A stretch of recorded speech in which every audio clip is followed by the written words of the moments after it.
नमस्कार, सगरमाथा विशेषमा हार्दिक स्वागत छ। म टङ्क खनाल। लामो समयको राजनीतिक अस्थिरतापछि धेरै पछि नेपालमा स्थायी राजनीतिक अभ्यास सुरु भएको छ। अर्थात् जनताले एउटा दललाई सरकार सञ्चालन गर्ने जिम्मेवारी दिएका छन्। यो अवस्थासम्म आइपुग्दाखेरि विगत लामो समयदेखि राजनीतिकमा होमिएका धेरै व्यक्तिहरूले आफ्नो दल अर्थात् आफ्नो पार्टीलाई समृद्ध बनाउनको लागि, देशको शासनमा समृद्ध ल्याउनको लागि कसरी अगाडि बढ्नुपर्छ भन्ने पाठ सिकाउने काम गरे। त्यो सँगसँगै विभिन्न तह र तबकामा रहेर आफ्नो जिम्मेवारी पनि वहन गरे। आज हामी एकजना यस्ता व्यक्तित्वसँग कुराकानी गर्छौं जसले नेपालको वामपन्थी आन्दोलनमा लामो समयसम्म आफ्नो जीवनलाई व्यतीत गर्दै वामपन्थी आन्दोलनमा रहेर कुनै पनि लाभको पदमा नरहिकन झन्डै 50 वर्षसम्म एउटा दल र त्यो दललाई समृद्ध बनाउने, त्यो दललाई जनताको दल बनाउने अभ्यासमा केन्द्रित रहेका व्यक्ति आज हामीसँग हुनुहुन्छ। तर अहिले उहाँ देश सञ्चालनको नीति निर्माण गर्ने तह अर्थात् राष्ट्रिय सभामा सदस्यका रूपमा हुनुहुन्छ। हामी उहाँसँग नेपालको वामपन्थी आन्दोलन पछाडि अहिले वामपन्थीले नै सञ्चालन गरेको सरकार, आन्दोलनका क्रममा रहेको वामपन्थी दल र सरकारमा रहेको वामपन्थी दल, यी बीच के फरक रह्यो, अब के गर्नुपर्छ, नेपाली जनताले समृद्ध नेपाल निर्माणमा कहिले दलहरू इच्छा शक्ति लिएर चाहिँ अगाडि आउँछन् भन्ने प्रत्याभूति गर्न सक्छन्, यी र यस्तै विषयमा केन्द्रित रहेर आज हामी कुराकानी गर्छौं। हामीसँग कुराकानीका लागि राष्ट्रिय सभा सदस्य गोपाल भट्टराई हाम्रो सम्पर्कमा हुनुहुन्छ, हाम्रो स्टुडियोमा हुनुहुन्छ। आउनुहोस् उहाँलाई स्वागत गरौँ। गोपाल सर, तपाईलाई कार्यक्रममा स्वागत छ। धन्यवाद। झन्डै 50 वर्षसम्म तपाईँ वामपन्थी आन्दोलनमा सक्रिय भएर लाग्नु भएको छ। विगतमा भूमिगत चरण पनि पार गर्नुभयो अनि 2/3 मत सहितको सरकारमा पनि एउटा इमानदार, एउटा जुझारु कार्यकर्ता, नेताको रूपमा तपाईँ आफू हुनुहुन्छ। सँगसँगै अहिले देशको नीति निर्माण तय गर्ने, बनाउने ठाउँमा आइपुग्नु भएको छ। विगतदेखि अहिलेसम्मको अवस्था कस्तो रह्यो, छोटकरीमा जानकारी गराइदिनु न। धन्यवाद। हामी नेपाल कम्युनिस्ट पार्टी, तात्कालिक नेपाल कम्युनिस्ट पार्टी, अहिले पनि नेपाल कम्युनिस्ट पार्टी नै भएको छ। त्यतिखेर हामी पुष्पलालले नेतृत्व गर्नुभएको नेपाल कम्युनिस्ट पार्टीमा पहिले पार्टी जानेर होइन, हामी चाहिँ आन्दोलनमा गयौँ। विद्यार्थी आन्दोलन, विद्यार्थी हकहितको निम्ति उठेका विषयहरू, तिनीहरूको नेतृत्व गर्ने व्यक्तिहरू, उनीहरूबाट प्रभावित भएर हामी एउटा आन्दोलनमा लाग्यौँ र त्यो आन्दोलन सामाजिक न्यायको आन्दोलनको रूपमा पनि त्यो स्थापित हुँदै गयो। त्यसो भइसकेपछि त्यो आन्दोलन गर्ने को नेतृत्व गर्ने व्यक्तिहरू, उहाँहरू राम्रो मान्छेको रूपमा हामीले बुझ्यौँ। त्यसपछि राज्यले उहाँहरूलाई स्कुलबाट रेस्ट्रिक्ट गर्ने, त्यसपछि उहाँहरूलाई वारेन्ट काट्ने आदि इत्यादि गरिसकेपछि यस्ता राम्रा मान्छेहरूलाई किन यसो गरियो होला भन्ने हाम्रो केटाकेटी बच्चाको उमेरमा एउटा बच्चाले सोच्ने हिसाबले हामीले सोच्यौँ। मैले सोचेँ र खास गरेर एकजना देवेन्द्र घिमिरे भन्ने राष्ट्रिय सभा सदस्य पनि हो पहिलाको हाम्रो अग्रज, उहाँबाट म प्रभावित भएँ र करिब 20-21 सालबाट हामी चाहिँ विद्यार्थी आन्दोलनमा लाग्यौँ। 24 सालमा पुग्दाखेरि यी मान्छेहरू के हुन् त भनेर हामी चाहिँ अलि खोजीमा लाग्यौँ र त्यतिखेर म 17 वर्षको भइसकेको थिएँ र त्यही सन्दर्भमा साथीहरूको बिचमा कुराकानी गर्दाखेरि साथीहरू त्यता लागिसकेको कुरा थाहा पायौँ र यो पार्टीले नेतृत्व गरेछ भन्ने चाहिँ कुरा भइसकेपछि यो पार्टी राम्रो पार्टी रहेछ भन्ने गरी हामी चाहिँ त्यहाँ समाहित भयौँ मैले चाहिँ पार्टीमा आवेदन दिएँ 24 सालमा आइपुग्दाखेरि। त्योभन्दा पहिला आन्दोलनमा मात्रै हामी चाहिँ हिँडेका थियौँ। त्यसपछि लगातार पार्टीको निर्देशन, पार्टीका कमिटीहरूमा आबद्ध भएर काम गर्ने काम भयो। त्यतिखेर सजिलै पार्टी सदस्यता प्राप्त गर्ने स्थिति थिएन। 28 सालसम्म आइपुग्दाखेरि म पूर्णकालीन भइसकेका थिएँ। सदस्यता पाउनुभयो? म पूर्णकालीन भइसकेका थिएँ भनेको एउटा आन्दोलन, एउटा जमिनदारको विरुद्ध हरुवा हडताल भन्छन्। हरुवा चरुवा भन्ने तपाईँले कतिको बुझ्नु भएको छ। मधेसमा चाहिँ जमिनदारहरूले हरुवा राख्ने चलन हुन्थ्यो। एकजना 4-5 हजार बिघा जमिन भएका जमिनदारको विरुद्ध त्यहाँका चाहिँ 100औं हल गोरु चाहिँ के अरे हल हामीले चाहिँ रोक्ने काम गऱ्यौँ। त्यसैमा मेरो वारेन्ट कट्यो र रूपन्देही जिल्लामा म थिएँ र रूपन्देही जिल्लाबाट वारेन्ट कटिसकेपछि मलाई परासी जिल्लामा स्थानान्तरण गर्यो पार्टीले। त्यसपछि लगत्तै जिल्ला कमिटीमा लैजानको निम्ति त्यता जिम्मा दिइसकेपछि नेतृत्व गर्ने मान्छेलाई कमसेकम नेतृत्वदायी कमिटीमा पनि राख्नुपर्छ भन्ने हिसाबले मलाई पार्टीले सदस्यता प्रदान गर्यो र जिल्ला कमिटीमा लग्यो। त्यो दिन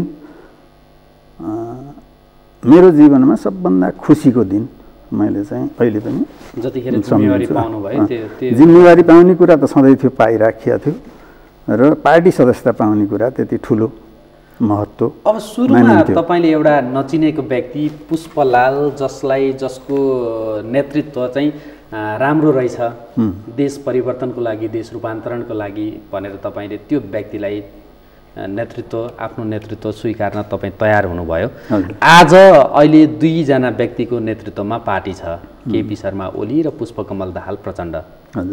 त्यतिखेरको तपाईँले भर्खरै केटाकेटीपनमा एउटा युवा किशोर अवस्थामा नेतृत्वका लागि देखेको एउटा सपना र अहिले यो पाको उमेर, किनकि अब त्यतिखेर त्यो किशोर अनि अहिलेको उमेर भनेको पाको उमेर नै भन्नुपर्छ।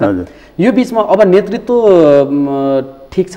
त्यतिखेरको नेतृत्व र अहिलेको पार्टीको नेतृत्व एउटै कार्यदिशामा एकै तवरले अगाडि बढिरहेछ? अब यसमा के छ भने कम्युनिस्ट पार्टी, कम्युनिस्ट राजनीति, कम्युनिस्ट सिद्धान्त भनेको के हो भने परिस्थिति र परिवर्तनको निम्ति त्यतिखेर बनाइने कार्यनीति, कार्यविधि, सिद्धान्त, कार्यनीति, यी 2टा कुरा हुन्। अब त्यतिखेरको कार्यनीति अहिले लागू हुँदैन, किनभने त्यतिखेर हामी चाहिँ एउटा निरङ्कुश राजतन्त्रको विरुद्ध थियौँ र संयुक्त जनआन्दोलनको कार्यदिशा थियो। सबै पार्टीहरू मिलेर चाहिँ आन्दोलन गर्नुपर्छ र मात्रै यो निरङ्कुश राजतन्त्रलाई अन्त्य गर्न सकिन्छ भन्ने निष्कर्षमा हामी थियौँ। त्यतिखेरको पुष्पलालले नेतृत्व गरेको कार्यदिशा भनेको त्यो हो र जनवादी व्यवस्था स्थापना गर्ने भन्ने थियो।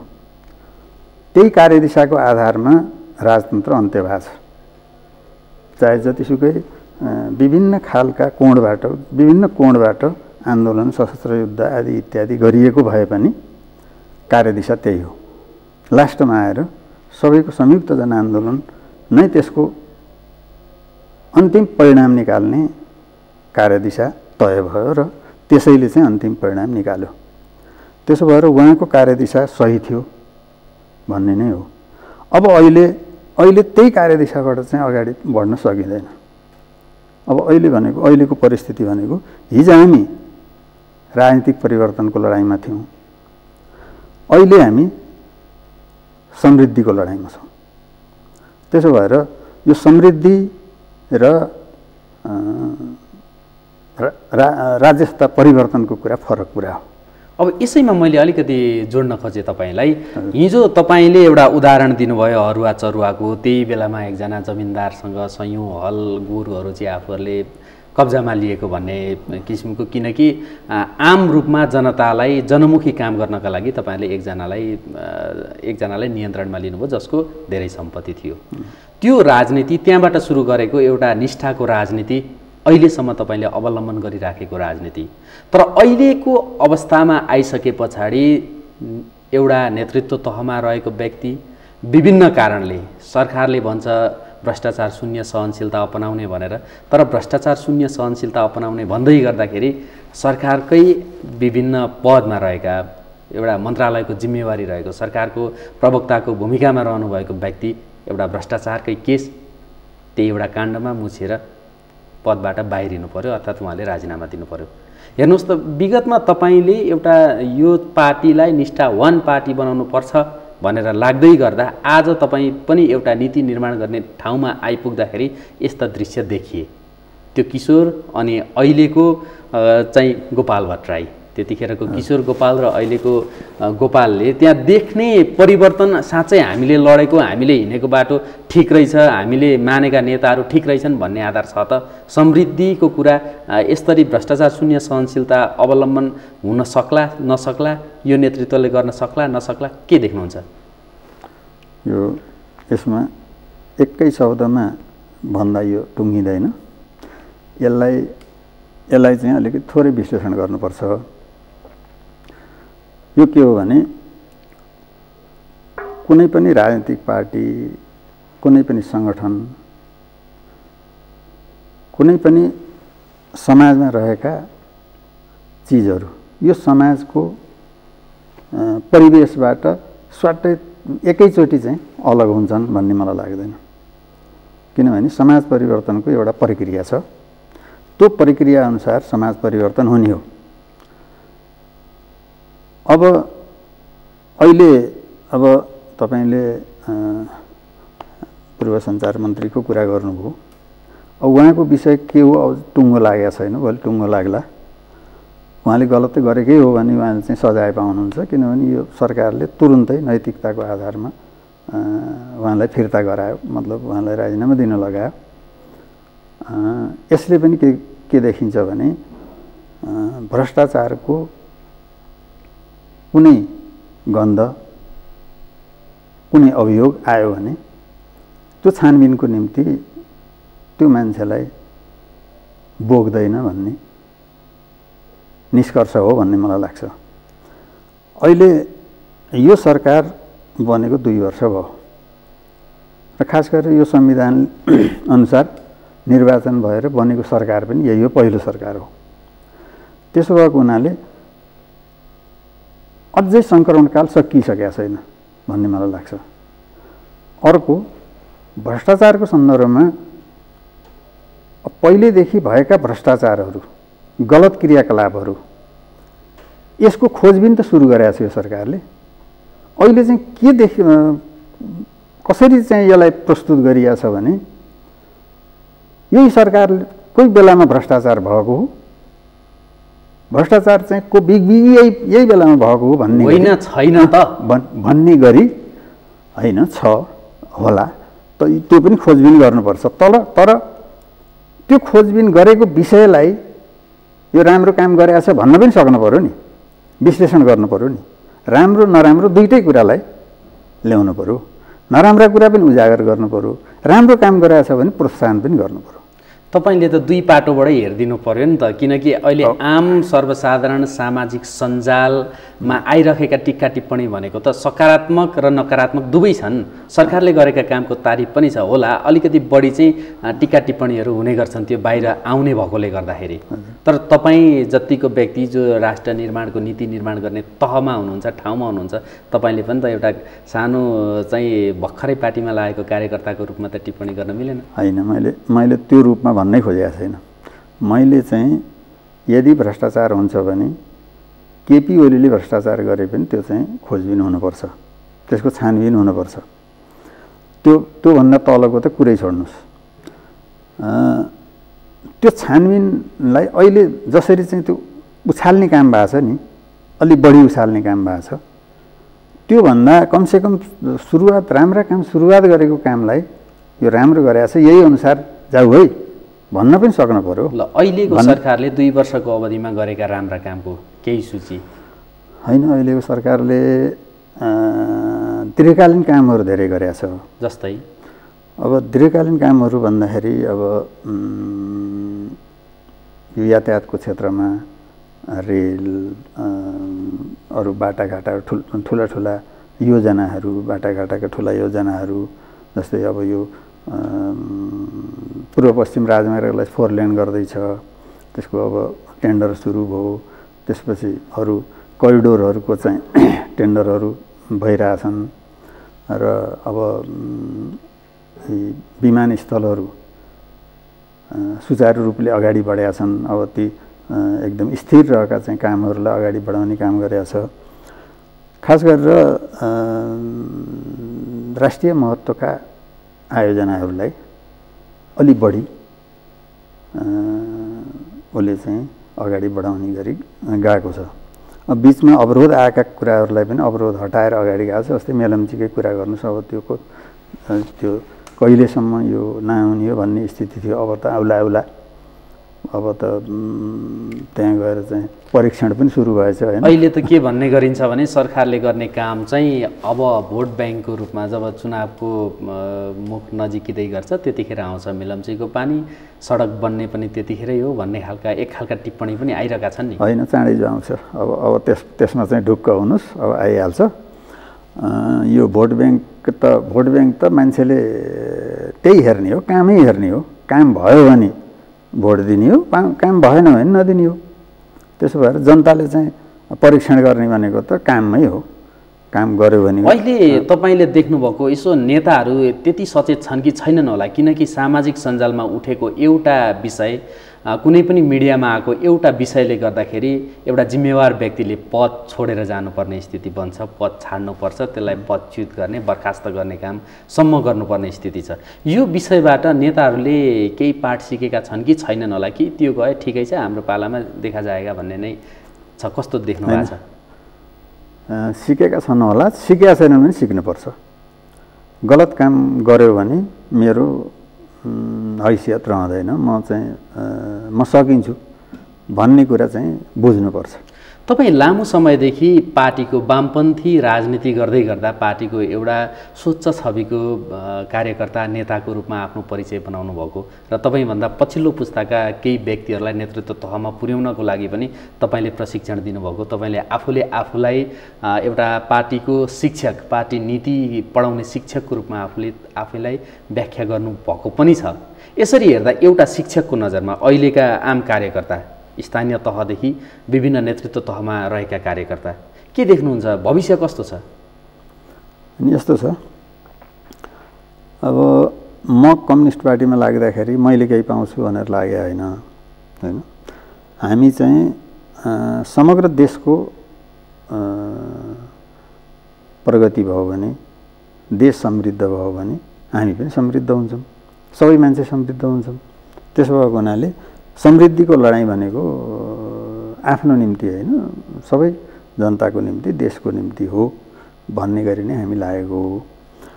अब तात्कालीन अवस्थामा हामीभन्दा पछिल्लो पिँढीका मान्छेहरूलाई अगाडि बढाउने सन्दर्भमा हामीले चाहिँ एकदम आफ्नो क्षमताले भ्याएसम्म उहाँहरूको क्षमता र हामीले उहाँहरूलाई प्रोत्साहित गर्ने कुरा हामीले चाहिँ गऱ्यौँ र उहाँहरू अहिले राष्ट्रिय राजनीतिमा हुनुहुन्छ। जस्तै हाम्रै छिमेकको घनश्यामजी हुनुहुन्छ, उहाँ चाहिँ मेरो क्षेत्रबाट आउनुभएको होइन, उहाँ विद्यार्थी क्षेत्रबाट आउनुभएको। मैले गाइड गरेको भन्ने भन्दा पनि उहाँहरूसित सहकार्य गर्दाखेरि उहाँहरूलाई चाहिँ अगाडि बढाउने कुरामा हाम्रो चाहिँ योगदान रह्यो। जस्तै विजय पौडेल हुनुहुन्छ, उहाँहरूसित हामी सहकार्य गरेर उहाँहरूलाई अगाडि बढाउने काममा हामीले सहयोग गऱ्यौँ। थुप्रै हुनुहुन्छ यस्ता नेतृत्वदायी उसमा पुग्नुभएका साथीहरू। मैले चाहिँ एउटा प्रसङ्गमा भनेको थिएँ, हामीले हुर्काएका, मैले शिक्षा दिएका भन्ने भन्दा पनि हामीले हुर्काएका मान्छेहरू अहिले चाहिँ राष्ट्रिय राजनीतिमा छन् मलाई चाहिँ सन्तुष्टि छ। किनभने अब एउटा हुर्काउने भनेको शिक्षक पनि हो, त्यहाँ उहाँहरूलाई प्रोत्साहित गर्ने, केही गाइडलाइन गर्ने भनेको त्यो शिक्षक पनि हो, अभिभावक पनि हो। त्यो अभिभावकले एउटा छोरालाई पढाएर इन्जिनियर बन्यो भने, डाक्टर बन्यो भने बाउ खुसी हुन्छ नि, त्यस्तै हो। त्यसो भएर अहिलेको नयाँ पुस्तामा सम्भावना, राजनीतिक यात्रामा अगाडि बढ्ने त्यो दूरदर्शिता, तपाईँको जस्तो त्याग, जसले चाहिँ मलाई राजनीतिमा जाने भनेको देशमा समृद्धिका लागि हो, देशमा राजनीतिक परिवर्तनका लागि हो, मेरो परिवर्तनका लागि होइन, व्यक्तिगत लाभका लागि होइन भन्ने नेताहरू पनि देख्नुहुन्छ अहिले? हुनुहुन्छ थुप्रै नेताहरू हुनुहुन्छ। अब उहाँहरू अलिकति ओझलमा हुनु होला, के होला, तर अब यो लागिरहनु कम्तीमा पनि आफ्नो व्यक्तिगत हितलाई छोडेर राष्ट्रको हितमा लाग्ने नेताहरू ओझेलमा पर्ने दिन कहिलेसम्म? होइन, त्यस्तो त्यति धेरै पनि छैन। अब अहिले चाहिँ हाम्रा समकालीन नेताहरू नै हुनुहुन्छ, जस्तै प्रचण्ड पनि, केपी ओली, उहाँहरू सबै समकालीन हुनुहुन्छ, हामीसित सँगसँगै काम सुरु गरेका मान्छेहरू हुनुहुन्छ। उहाँहरूले अहिले नेतृत्व गर्नुभएको छ। अब त्योभन्दा तल्लो तहका चाहिँ थुप्रै नेताहरू हुनुहुन्छ। अब केही नेताहरू आफै पनि ब्याक हुनुभएको छ होइन, केही नेताहरू अब क्रियाशीलै हुनुहुन्छ, अब धेरै जसो क्रियाशीलै हुनुहुन्छ र उहाँहरू लागिरहनु भएको छ। उहाँहरूले त्यो अवस्था पनि बुझ्नु भएको छ र अहिलेको अवस्था पनि बुझ्नु भएको छ। त्यसो भएर केही व्यक्तिगत इच्छा आकाङ्क्षाहरू हुँदैनन् भन्ने पनि होइन, हुन्छन्। अब त्यसमा देखिएका केही अन्तर्विरोधहरू बाहेक यो अगाडि बढ्न सक्दैन भन्ने मलाई लाग्दैन। अगाडि बढ्छ र इच्छा शक्ति चाहिँ नेतृत्वमा छ। अहिले पनि आशा गर्ने धेरै ठाउँहरू छन् र उहाँहरूले जसरी यो आन्दोलन, यो पनि आन्दोलनै हो, किनभने समृद्धि ल्याउने भनेको चाहिँ समृद्धिको आन्दोलन, यो अझ जटिल आन्दोलन हो। हिजोको भन्दा अझ धेरै प्रयासहरू चाहिन्छन्, अझै इच्छा आकाङ्क्षाहरू चाहिन्छ। त्यसो भएर अब त्यसमा चाहिँ लाग्नु भएको छ। उहाँहरूले चाहिँ यसलाई सफलतापूर्वक अवतरण गर्नुहुन्छ भन्ने म विश्वस्त छु। अब तपाईँको राष्ट्रिय सभा यात्राको अलिकति चर्चा गरौँ। ठिक छ। तपाईँ चुनावी प्रतिस्पर्धामा सहभागी भएर आउनुभयो। हजुर। चुनावमा मनोनयन दर्ता गराएको दिन अनि राष्ट्रिय सभामा आएर शपथ खाँदाको दिन कसरी महसुस गर्नुहुन्छ? अनि यो के छ भने म अलि पहिलो चरणमा मैले यो सार्वजनिक पदको निम्ति त्यति धेरै चासो नराखेकै हो। 2054 सालमै जिल्ला विकास समितिको निम्ति मलाई चाहिँ नेतृत्वले भनेको थियो, म चाहिँ जान्न, अरू साथीहरूलाई पठाउँ भनेर भने। र त्यसपछि स्थानीय चुनावहरू स्थगित नै भए। त्यसपछि चाहिँ अब राष्ट्रिय चुनावहरू पनि लटरपटरको स्थितिमा रह्यो र खास गरेर 64 सालपछि मैले चाहिँ अलिकति इच्छा जाहेर गरेको हो। र त्यतिखेर कहिले समानुपातिकमा, कहिले कता गर्दै त्यति यहाँसम्म आइपुग्यो। परिस्थितिले त्यस्तो अवसर दिएन र अहिलेसम्म आइपुग्दाखेरि नेताहरू आफैले, नेतृत्वले आफैले अब तिमी जाऊ भन्ने गरी नै प्रस्ताव आयो। म चाहिँ आफू त्यति दौडधुप गरे होइन, तर पनि परिस्थिति एउटा चाहिँ सिर्जना हुँदो रहेछ र म अहिले राष्ट्रिय सभामा आएँ। राष्ट्रिय सभामा अब मनोनयन गर्ने कुरा त अब अहिलेसम्म धेरै साथीहरूलाई चुनावमा पठाइयो, उहाँहरूलाई चाहिँ जिताउने काममा लाग्यो, धेरै ती खालका अनुभवहरू छँदैछन्। त्यसो भएर अब आफू हुँदाखेरि एउटा अलिकति फरक महसुस हुने कुरा स्वाभाविक हो। अब अहिले यहाँ आइसकेपछि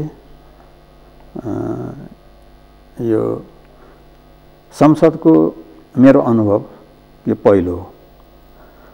त्यसो भए हुनाले अब यसलाई चाहिँ मैले अलिकति बुझ्ने, त्यसका प्रक्रियाहरू, त्यहाँ हुने छलफलहरू, अन्तर्क्रियाहरू, समिति, संसद, यी सबैका प्रक्रियाहरू चाहिँ अहिले म बुझ्दै नयाँ महसुस हुने कुरा स्वाभाविक छ। तपाईँ यो राष्ट्रिय सभामा एउटा संसदको रूपमा, एउटा सांसदको रूपमा आइसके पछाडि तपाईँले गर्ने काम के हो भनेर केही खाका तयार पार्नु भएको छ? तपाईँको मनस्थिति, मार्गचित्र यसरी जान्छु भन्ने? यस्तो छ, अब हामी एउटा पार्टीमा आबद्ध मान्छे हौँ।